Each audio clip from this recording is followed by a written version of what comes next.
What's going on? It's Ed here from Geek. It is a hot Monday, and I'm here with Jordan Stupar. Hey, what's going on? That's not much, man. A little warm down here. Excited to have you on. I've watched your journey for like the last 5 years on Instagram and YouTube, so I'm excited to have you here and shoot the shit. So, give me a little background for people that don't know you, don't know your story. Get us up to speed in like 2 or 3 minutes. Who are you? What do you do?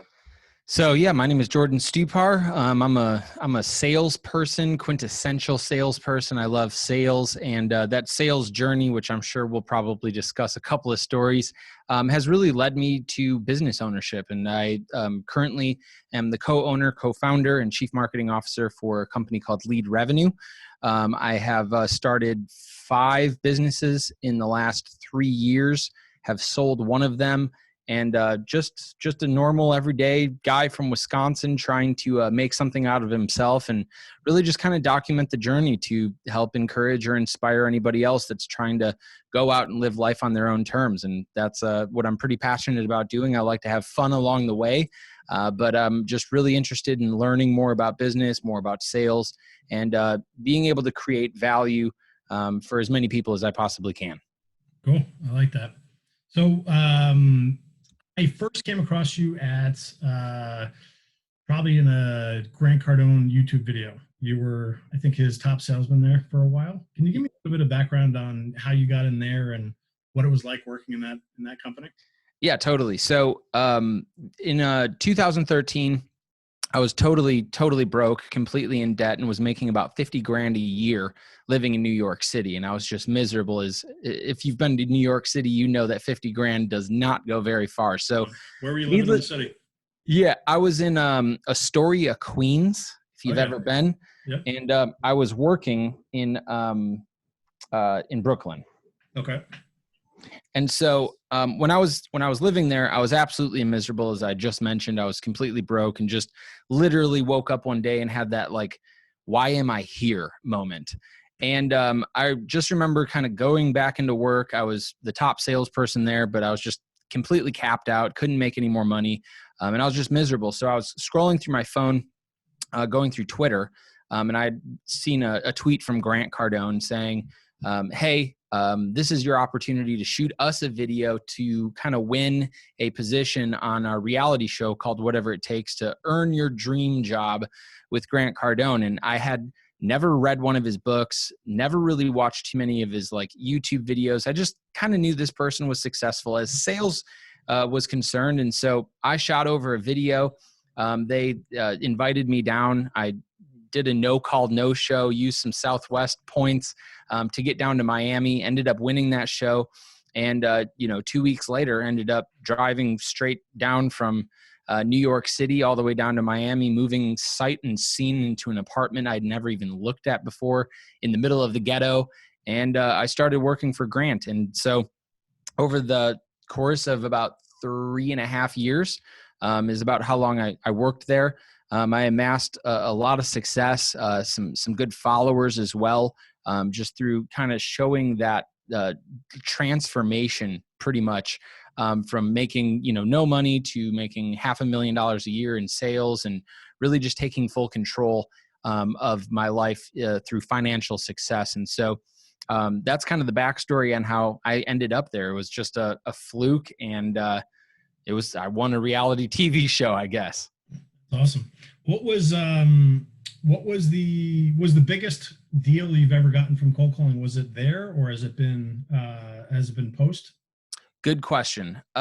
There's been several big deals. I think the one that sticks out the most to me from a cold call was Sprint Wireless. While I was working at Grant Cardone's office, I kind of told myself, because I was the top salesperson in 2015, and I was like all happy about that. I'm like, yeah, that's awesome.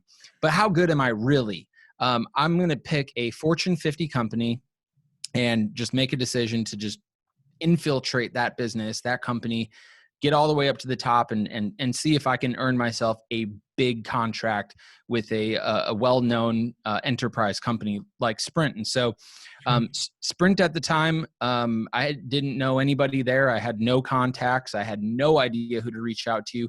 But I just started kind of just making it known on social media that I'd really like to work with them. And sooner or later, I ended up getting connected with the director of sales for the Wisconsin and Illinois, market.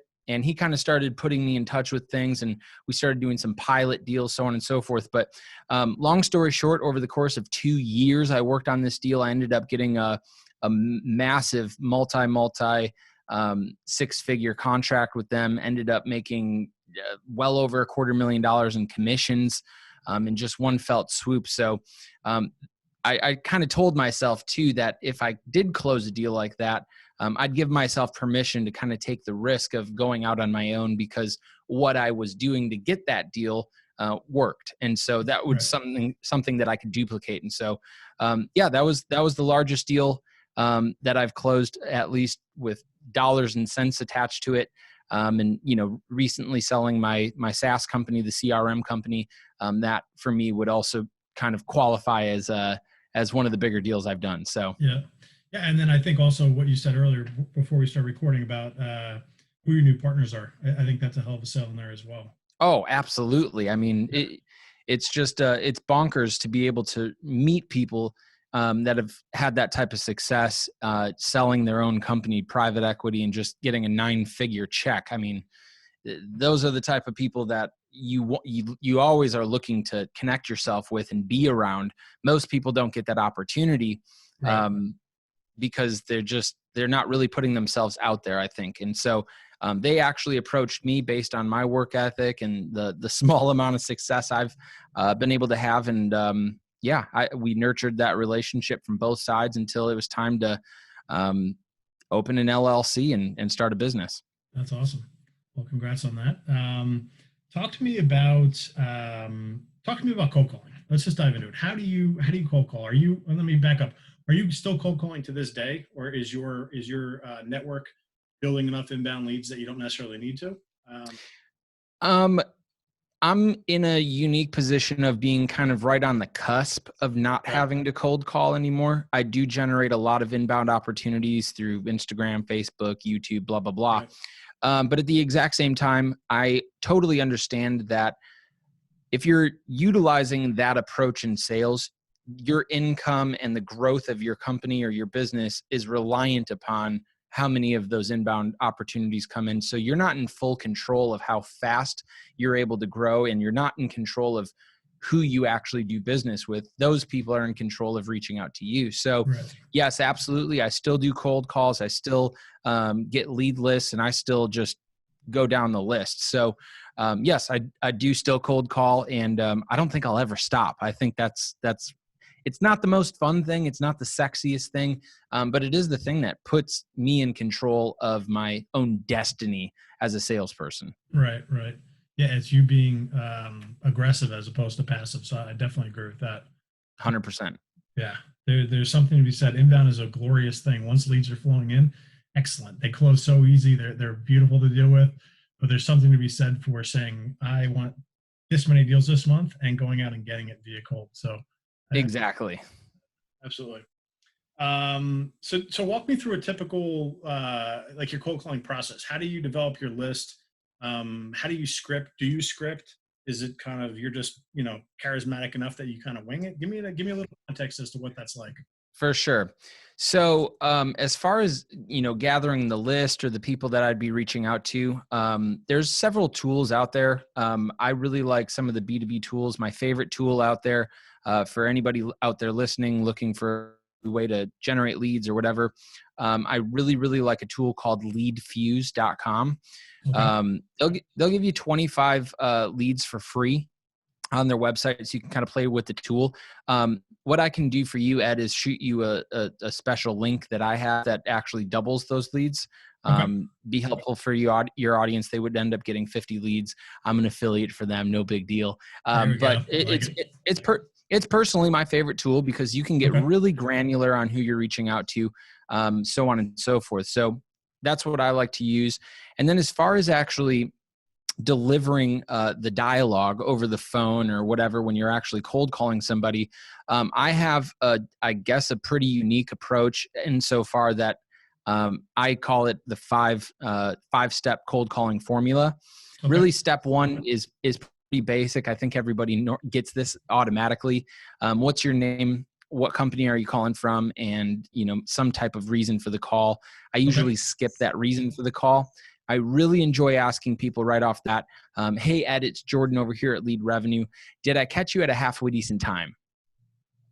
And more often than not, because you're not really asking somebody, is now a good time or is now a bad time, where they can either go yes or no and kind of totally like close the door on you. Right. We're always busy. Every cold call is just an interruption. So it's always a halfway decent time, or it's not a halfway decent time, which either way makes it a halfway decent time. So more often than not, I'm kind of going around having somebody tell me that they're not interested, they're too busy, call me back, whatever, blowing me off. So, and also sometimes, because it is kind of clever, people, give you that little chuckle and they're like, yeah, I guess it's a halfway decent time. Right. So from there, if I'm training or teaching somebody to duplicate this process, people that are listening will have to kind of do their own homework on this, but almost right off the get-go, step 2 of this cold calling formula is to kind of generate interest by asking what I call a pointed question. A pointed question from Jordan Stupar is going to be a question that has 2 different options at the end, which either way point back to me being the solution. So for instance, here doing what we do at Lead Revenue, my exact question would be, hey, Ed, do you currently have more attention right now on generating more leads and traffic to, say, for instance, your website? Or do you have more attention on actually converting the traffic that's currently coming to your website? So either way that you answer that question, I can say, well, that's exactly why I'm calling, and that's exactly what we do. Right.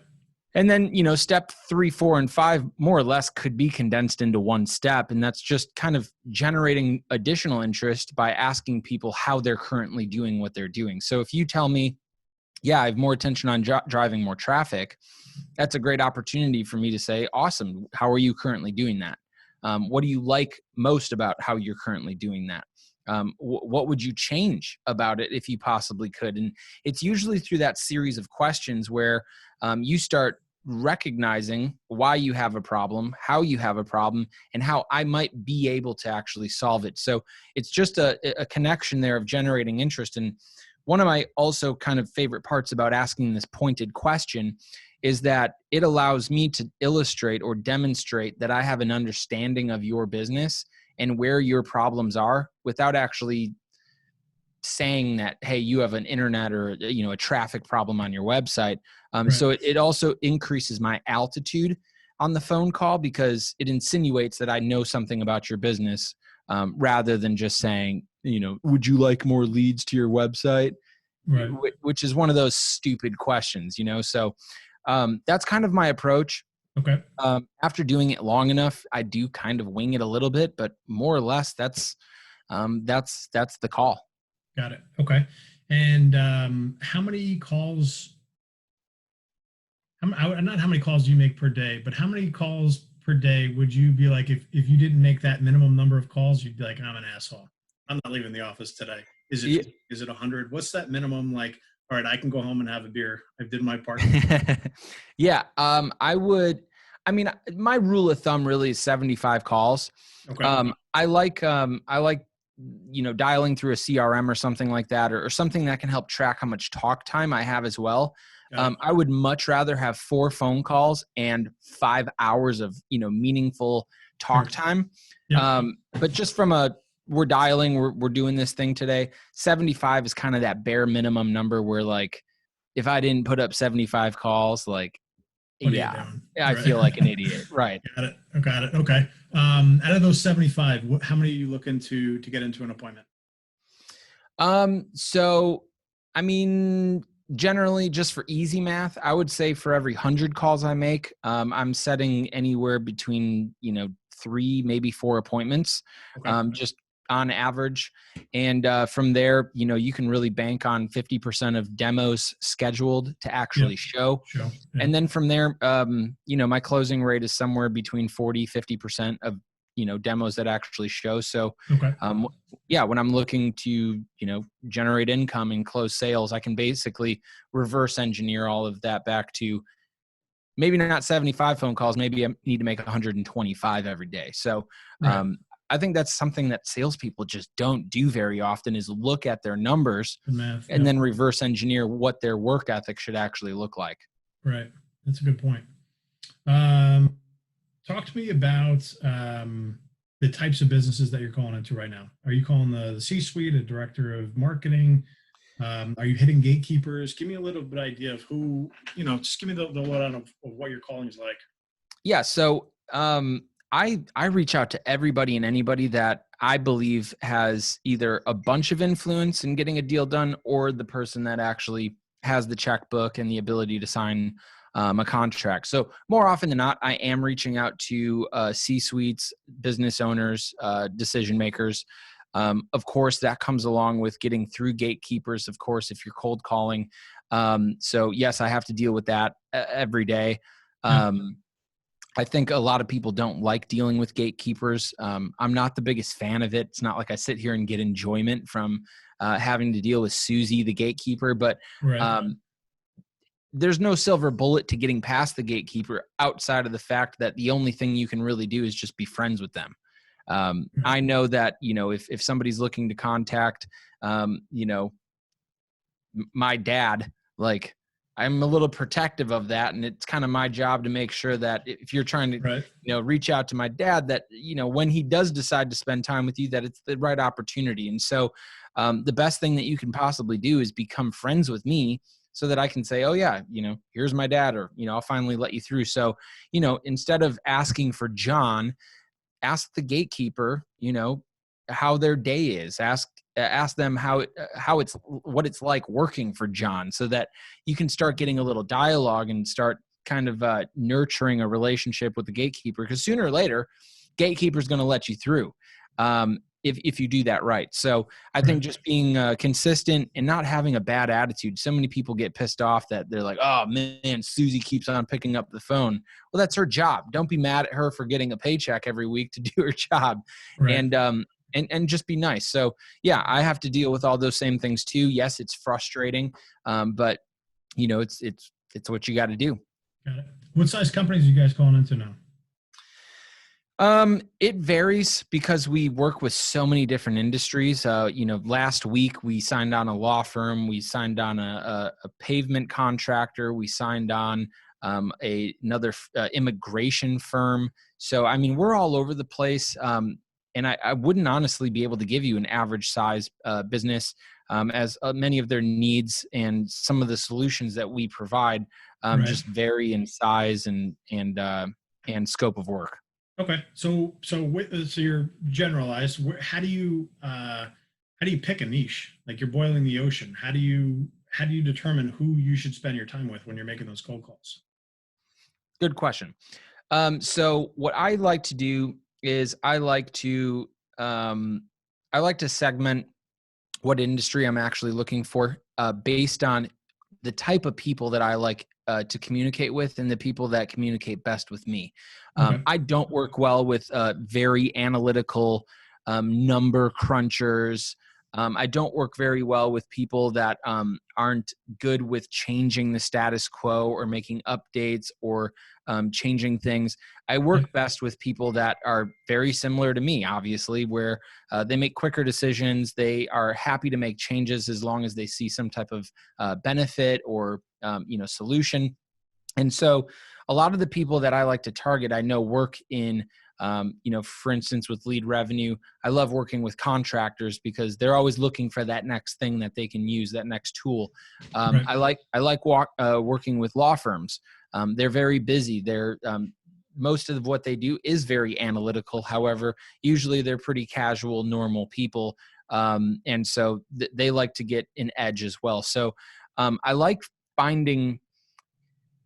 finding businesses and people that aren't so antiquated, but more often than not, don't have the time or the resources to find the right tools that I provide. So I can show up and I can show them something that is on the newer side, but something that is also at the same time not brand new. Like, one of the products that we sell here is, Live Reply, which is basically a chat widget that goes on a website where our US based live human beings can interact with traffic. And so people are super familiar with bots. They're super familiar with those chat widgets or, whatever, but most of them are either really expensive or use employees to chat. So they're not always on. Bots are sometimes unreliable. They can't have dynamic, comprehensive conversations. So I'm not introducing something that's brand new. I'm just introducing them, a product that is similar to what they have, but much better. And those are the type of people I like reaching out to the most. Cool. So why don't we actually just go into lead revenue right now? Besides the live chat, what's the other suite of products or services that you guys are offering? Yeah. So just like Live Reply, we have another product called Live Agent, which is really the same exact thing, except it's more of our in-house call center where we can essentially take calls on behalf of the business. Okay. We can route calls, escalate customer service issues, register attendees for events. I mean, you name it, we can pretty much do that. Is that all inbound or is that outbound as well? That would all be inbound. Okay. Yep. And then from there, we also have a social media product where there's both an organic side for, people that maybe don't want to advertise, but they want to figure out their branding. They want to figure out their message. They want to optimize their Facebook page or whatever. And then we also do social media marketing for clients as well that have an advertising budget and are looking to target specific people. We have another product. One of my favorite ones is called Wow. It's website optimization, where we can either tweak your website, optimize your website, or we can completely rebuild it. We can redesign it using a specific proprietary kind of approach to increasing conversion. I love that. I love all of these things because they're all kind of synonymous with a business. I think a business these days here in 2020 absolutely needs to have an online presence. They absolutely need to be leaving a digital footprint. And they absolutely, more often than not, have no clue how to do it. And even if they did, they don't really have the time to do these things. So those are some of the products that we bring to the table that customers really love because we do it really well. Cool. Is your average customer a one crew roofing company or like a 20 crew roofing company? What size companies would best use your, let's say, like Live Agent or the live chat type products? Good question. So the people that are going to see the best results with products like Live Reply or Live Chat, whatever, those are going to be people that are already receiving quite a bit of traffic. Obviously, if you receive no traffic to your website and you have, people on your website ready to chat, right, you're not going to right, get any leads. Yeah, I mean, I work with solopreneurs. I also work with larger companies, just really based on what it is that they're looking to accomplish. Some people receive no traffic, and so they don't need products like Live Reply, but instead they increase their advertising budget and start generating traffic. So there's really a checklist of things that we provide for a business to basically be their digital marketing asset. Nice. Are you enjoying the transition from CRM sales with your company, sales domination, to kind of a growth mindset, selling into the digital marketing space? It seems like it'd be right up your alley to transition into that type of a sale. Yeah, no, I wholeheartedly am enjoying that transition, learning a little bit more about, what goes into website optimization and how that works. And also at the exact same time, it is a bit easier to sell and even for actually more money because just, it's a quick win product. A CRM takes tons of homework. There's so many different ones within different niches, and people are very adamant about doing plenty of research and homework. And, sometimes it's just a very long sales cycle where In this instance, if you get 10,000 visitors to your website every single month and you're looking at a tool like Live Reply, I can basically guarantee, based on that traffic of 10,000 visitors, that I'm going to be able to give your business 300 additional leads every single month with your existing website traffic. So it's kind of a quick sale. It's kind of, Yep. It's just kind of an easy decision, and it's quite a bit sexier too, if we're being honest. Absolutely, man. Yeah, I definitely enjoy digital marketing sales. It's the lifeblood of the business. If you can generate leads and make someone's phone ring, you're seen as a friend. You're seen as an ally. It's not an adversarial relationship. It's once you get past the cold call and you're into an actual real conversation, you can show that you are, you've got some chops and you've got a good business head on your shoulders. They're fun conversations to have. 1,000,000%. Yeah. So talk to me about someone that's new to sales. What should they be doing to get up to speed? What books should they be reading? What should they be training? Should they just be dying for dollars? Give me an idea of what someone new should be doing to get rolling. That's a great topic. So if you're new to sales and you don't really know kind of what you're doing and you're feeling terrified like you should be, cold calling somebody, knocking on a door, whatever, is I would absolutely make the decision to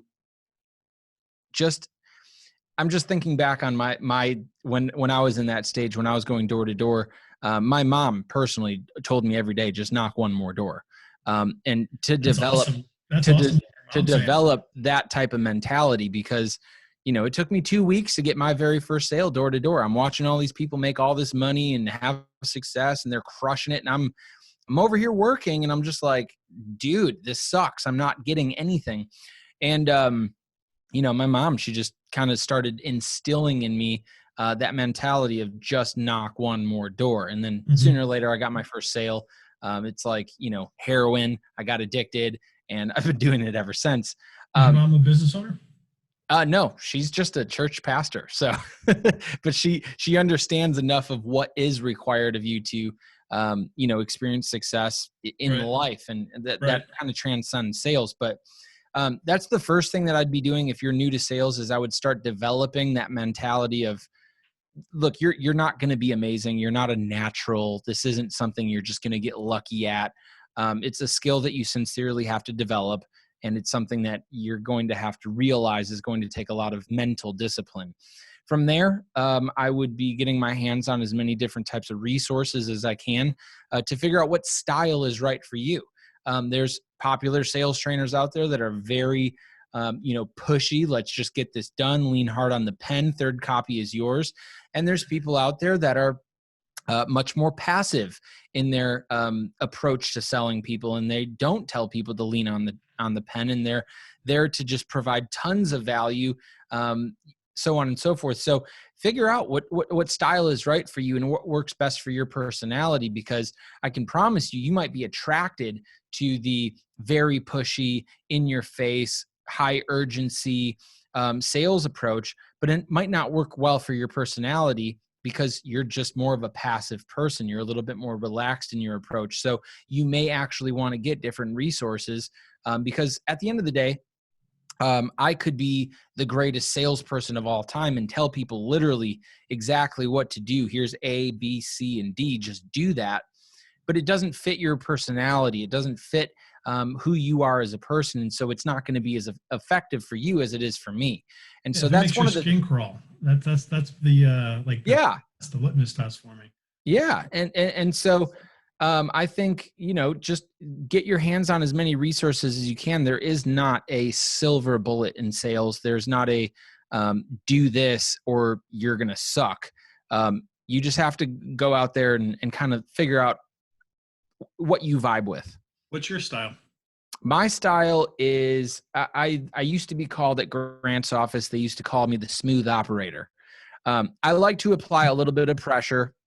I like to be a little bit pushy, as long as I can feel like internally, like I've done my job of kind of entertaining you, whining and dining you a little bit or whatever, and really provided a viable solution that exceeds your expectations and fits your budget. If you can afford my product, you understand how it works, and you know that this is going to be a ROI positive decision for you, then yeah, I'll get in your face a little bit and apply a little bit of entertaining pressure.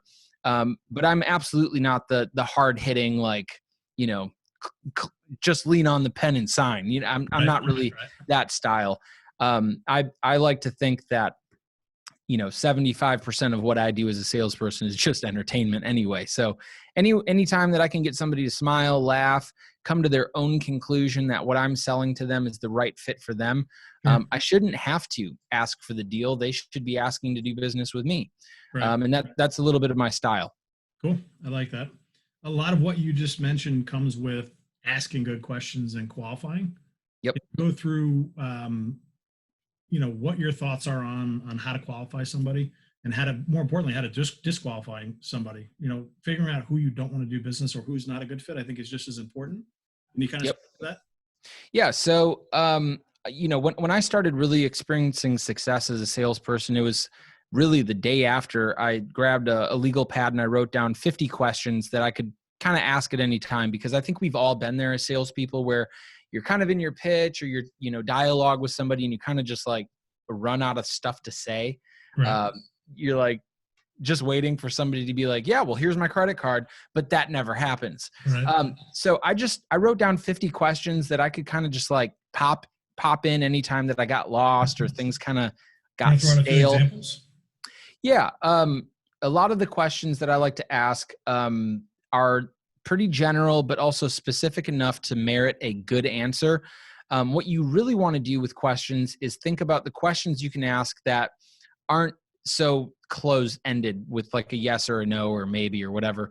I want somebody to basically vomit. When I ask them a question, I want to just be able to mute my microphone, sit back and just have them talk for 5 minutes about their problems, their frustrations, what they're annoyed with, so that I can help identify what their problems actually are. And so, I use the same series of questions almost every single time, whether I'm on a first date with somebody or I'm talking with a business owner. Is, back to that pointed question, what do you have more attention on right now? How is it currently working for you? Or what are you currently doing to, achieve that type of result? What do you like about it? What would you change about that specific thing? How long have you been doing that type of method or approach? When did you purchase it? I really like going into the history of how they got to where they're at with me today. Because if they can tell me that they're happy or unhappy about what they're doing right now, being able to uncover how they got to that place helps me get all sorts of information about how they like to do a deal, what their budget is, how long ago they were shopping for it, what's important to them, what is missing right now. It really helps me uncover a lot of data that they're not necessarily actually telling me. I'm starting to now pick up an idea of what that looks like. And then from there, I'm always true to myself, and I do not care if somebody doesn't do business with me. Don't care. There's way too many businesses out there. There's way too many deals. There's way too many human beings out there that I can do business with, that want to do business with me, and that I want to do business with. If you don't like the fact that I get off of a phone call with you and I send you a selfie video text message, if that's too progressive for you, that's too much for you, it's too unprofessional for you, then good. I don't want to do business with you anyway, because you're going to cause me a bunch of problems later on when I start doing those things anyway. Right. Yep. Yeah. I loved your video the other day you had with your meme follow-ups. I really enjoy that. And yeah. It's an awesome way to be creative and market when everyone else is boring as shit. And when people don't, and I have had people get back to me and they're like, dude, this is ridiculous and unprofessional. Right. And I'm like, fine. I just hit the delete button on your lead. I don't like you either way. Right. So let me ask you a question. If you're totally okay with someone saying no and you guys not doing a deal, at what point do you stop the follow-up? Really good question. I wouldn't say that I ever stop, and I wouldn't recommend that anybody actually does stop following up. But I do think that there are definitely times in the sales process with people to kind of take your foot off the gas for a month or two or 6 months even. There's definitely a time when you should pause. And I think that's when you have done maybe everything that you kind of know how to do from a value-driven standpoint or an entertainment standpoint, I think most people either don't follow up or stop following up way too early because they get tired of, hey, Ed, it's me. I'm just checking in. I'm just following up, just checking in, just following up. Sooner or later, I'm going to feel bad about reaching out to you, leaving you a 15th voicemail saying, hey, I'm just following up. We know you're following up. So I feel bad about that and I stop following up. But if I'm able to send out those memes or the videos or, whatever, I'll always have a reason to follow up with somebody. And so if I am trying to have fun with somebody, if I am trying to provide them with value, if I am doing those things effectively and somebody still, is just a jerk to me, or I can tell that they're getting upset that I'm still kind of in their space.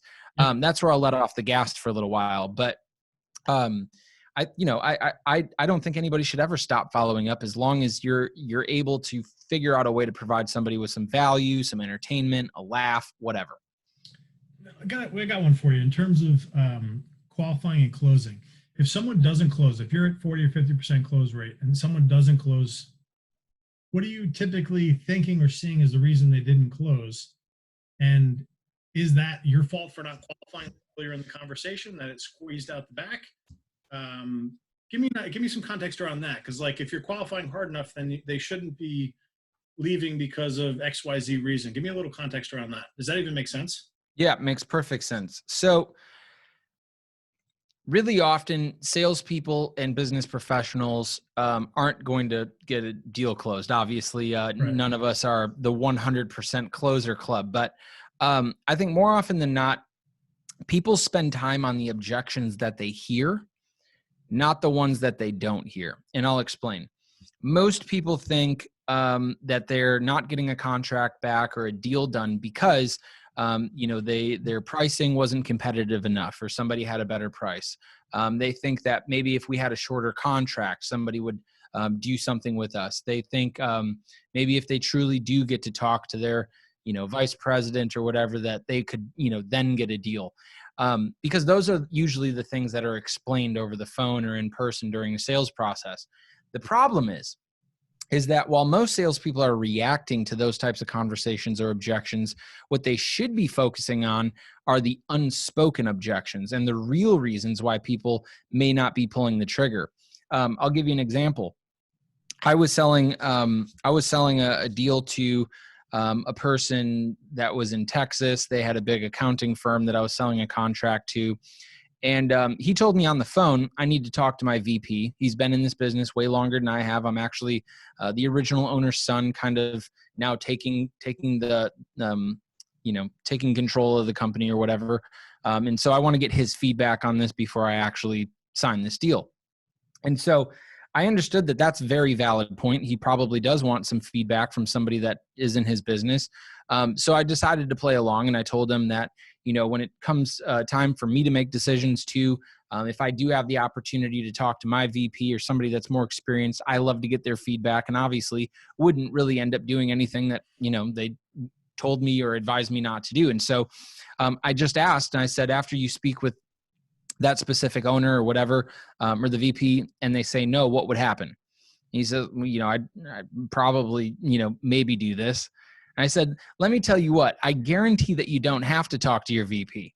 And he's like, well, what do you mean? And I said, you're not thinking about talking to somebody else. What you're doing is you're thinking about this decision with me and comparing it to all the other bad decisions that you've made in the past, not the good ones, or else you would have already signed this. So I asked him, you have kids? Yeah, man, I got 2 kids. All right, cool. You're in Texas. I'm assuming you probably have a swimming pool, right? Yeah, man, we just bought one. We just installed one in our backyard last year. I was like, let me guess, man, 30, 40, 50 grand? How much did you spend? He's like, yeah, it was about 40 grand. I said, let me ask you a question. How often do your kids actually use that pool? He's like, man, pretty much never. And I'm like, dude, that's what you're thinking about with my deal, is you're thinking about the fact that your employees might not use this every day and that it's just going to be another swimming pool sitting around, so on and so forth. Mm-hmm. And that is where I started getting some headway in the conversation. And you're able to joke around about the other things, the bikes in the garage, the MacBook Pro he bought his daughter that never uses it, blah, blah, blah. And you're able to help somebody else come to the conclusion that they don't buy a swimming pool, bikes, or a MacBook Pro to use every single day. Just because they're not used every single day doesn't make them a bad investment. It feels like one because they're not being used. But at the end of the day, would you rather, when you want a swimming pool, would you rather have to go to a friend's house, or would you rather use the one in your backyard because you have it? Right. And so once we were able to have that discussion on that unspoken objection, he did a deal with me right then and there and signed the contract without having to speak with anybody, because I helped him make the neurological association with some of those items that he paid for and aren't being used every single day, but he's happy are there, because when they actually are used, they're used when they need to be or want to be. So I think that most people are wrong in figuring out why people aren't doing business with them. And it usually doesn't have to do with the price or the term or some of these things that are kind of spoken right off the bat. Most people just aren't that honest. Yeah.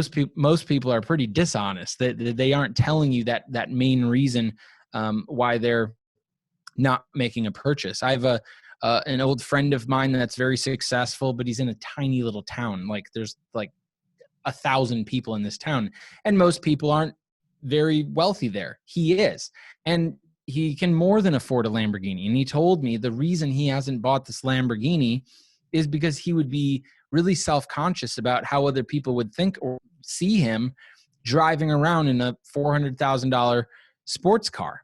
And that's the reason why he hasn't purchased it yet. And so he would never tell that to the dealership. So the salesperson thinks, maybe I got to give him a discount or, whatever. When really at the end of the day, the potential buyer here in this instance is thinking about their self-image and being conscious about, being the rich guy around town. So that's a pretty elaborate explanation there, but hopefully that helps kind of get my point across. Yeah, I appreciate the insight.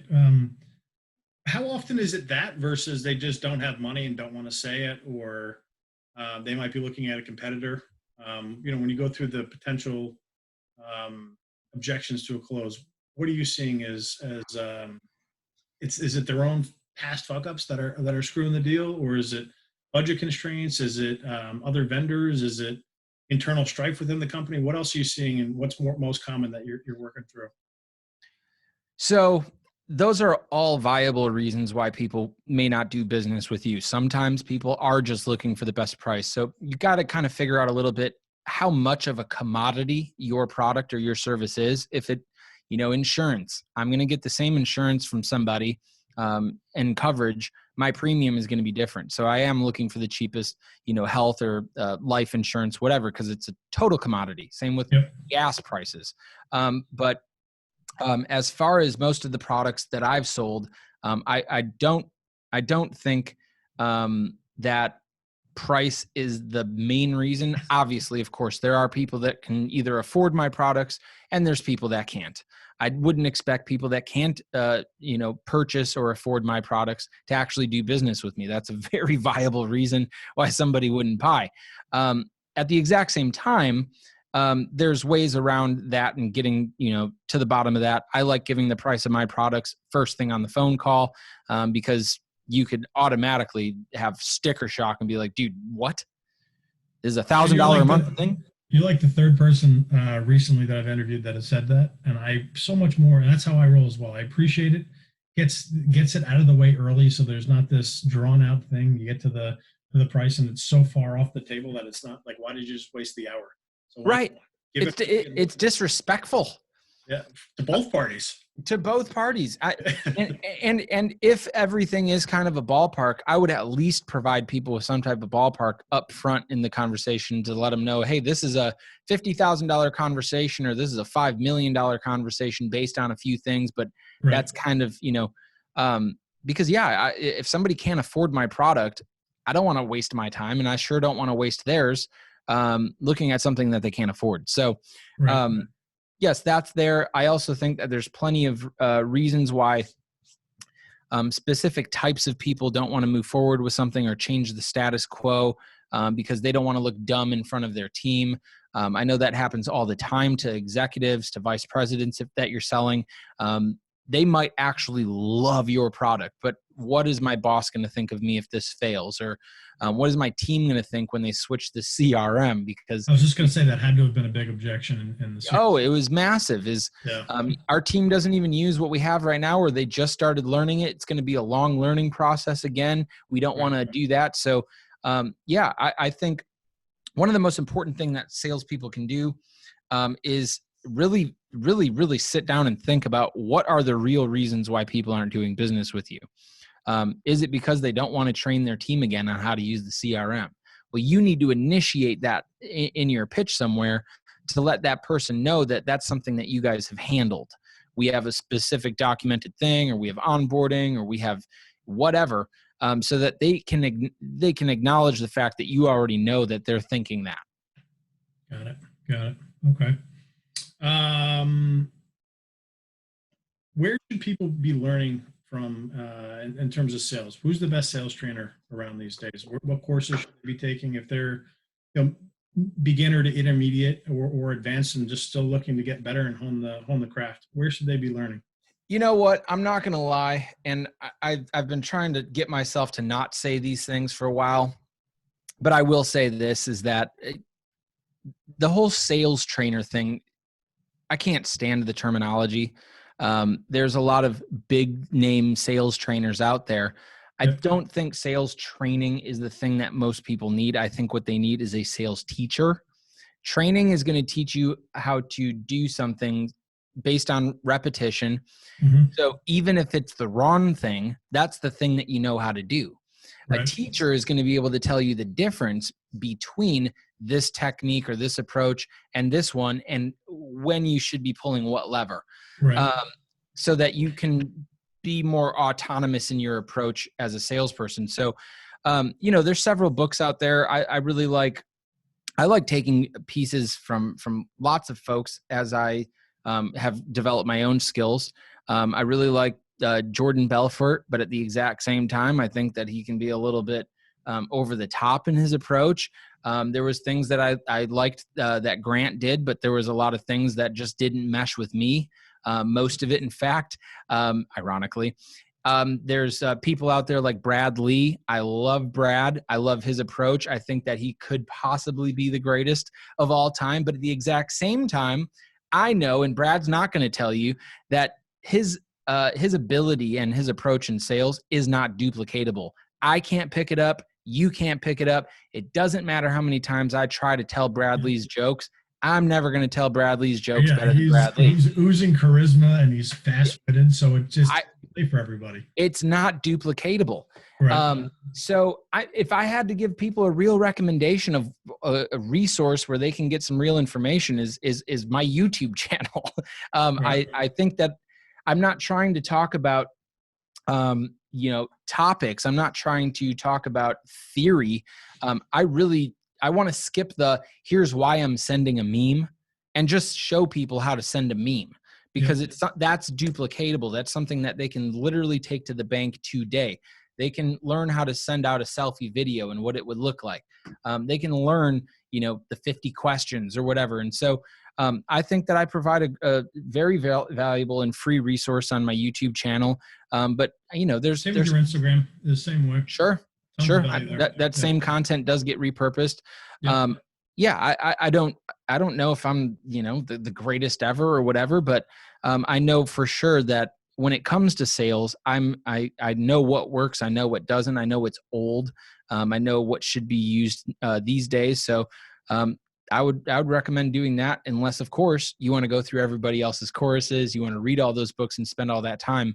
I think just find that actionable information. Ask these 4 questions. Send out this meme. Do this on the 4th day of follow-up.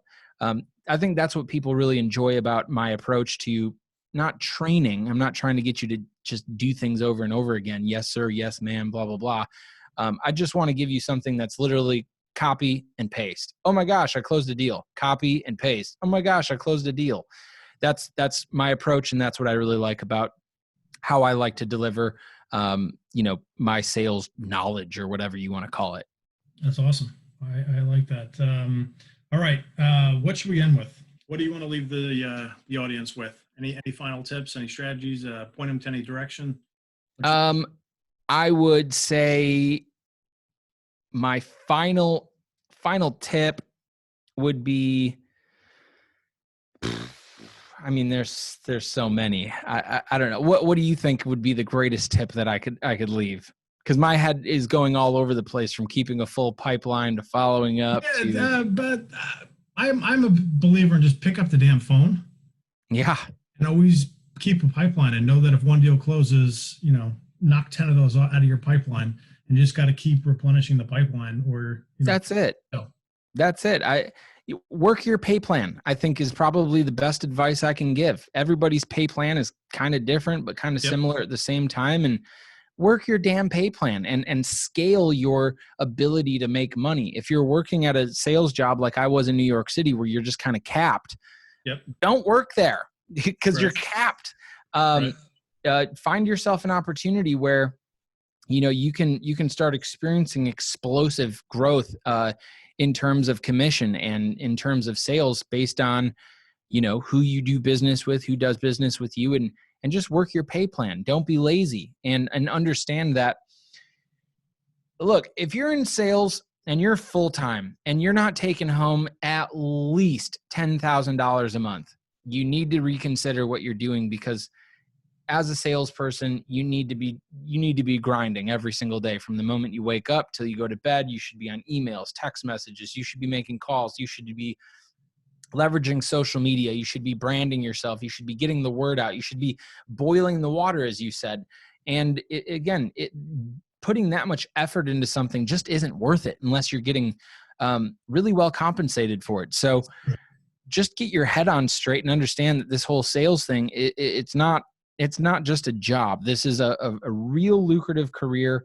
And it's also the highest paying career out there. So that would be, I guess, my final tip, or something to leave your audience with. I have actually one question off of that. If you're not making that 10K a month, what percentage of the market should just stop, or what percentage should just, sharpen the axe and get better and train more, or follow a better teacher to get a better yield? That is a great question. I will give you a crooked answer. Crooked meaning it's not going to be the perfect thing, the percentage that you're looking for. But this is my prediction. In probably 5 to 7 years, those people that aren't doing very well in sales, aren't making a bunch of money, and just don't have a lot of value to give, I don't think that there's going to be a space for them in sales. I think we're really entering a new age of automating some of that cold calling type stuff, of automating that initial touch, of automating, funnels and pipelines and email sequences and, LinkedIn messages and stuff like that. The things that help open up a conversation. I think those things are becoming highly automated. And I think that buyers, because they have more and more access to more and more information, they're really more in the control seat of reaching out to you when they're actually interested and ready to do something. And so I don't know if there's actually going to be a place for really a majority of people that have a sales job right now to actually sell, because they're just not as valuable as they used to be. I can get all the information I need on a vehicle online. I can watch Doug DeMuro drive the new 911, and I can say that's the one that I want. And when I'm really ready to have that conversation, then I'm talking to a salesperson that's high level, really knows their stuff, is really trained, can answer all my questions, deliver me a great, confident experience, rather than, dealing with somebody that, oh yeah, I got to go talk to my manager. I just want one guy. I want him to bring all the value and a great experience. And obviously, I think those are going to be the people that are always going to have jobs. Cool. Jordan, how do people get a hold of you if they want to do business with Lead Revenue, or at least learn more about it? I would say the easiest way, shoot me an email, jordan@leadrevenue.com. If you don't like email, that's fine. You can always reach out on my YouTube channel, Instagram, Facebook, Twitter, Snapchat, at Jordan Stupar. It's pretty straightforward, pretty simple. I'm super active on all of those. And I love connecting with anybody that has a question, or just wants to make sales jokes, or wants to give me money and buy a product. I'm always happy to talk to those people too. Awesome. Well, thank you very much for your time today. Yeah, man. Ed, appreciate you, and we'll do this again sometime. Thank you.